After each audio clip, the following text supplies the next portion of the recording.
cinéma, c'est 24 fois la vérité par seconde.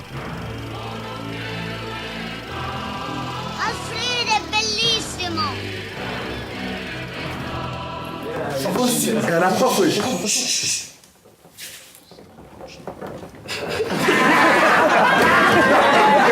J'aime bien traiter certains sujets qui peuvent être des sujets très importants, très simples, du style l'importance de l'éducation ou les difficultés sociales en banlieue, etc. Mais pas sur un mode réaliste. Quand on est une mauvaise prof depuis 35 ans, on ne peut pas devenir un bon prof comme ça, c'est-à-dire forcément, sinon on l'aurait déjà fait. Donc il faut qu'il y ait quelque chose de pas naturel qui se passe, il faut qu'il y ait comme un accident.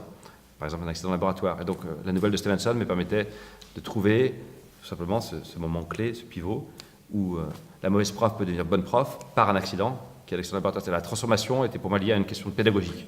Madame Jekyll a de graves difficultés pédagogiques. Elle ne sait pas faire aimer ce qu'elle enseigne. Il est venu chercher quelque chose que j'avais pas eu l'occasion de donner, qui est assez intime d'ailleurs, qui est quelque chose de beaucoup plus tendre. Et en fait, le fait, je sais pas, il m'a presque envoûté, quoi. Il a réussi à me faire switcher, venir sur le plateau. Et l'attitude sur le plateau était tellement géniale. Et puis, travailler aussi avec Isabelle Huppert et Romain Duris, ça faisait longtemps que j'avais envie de travailler avec ces acteurs-là.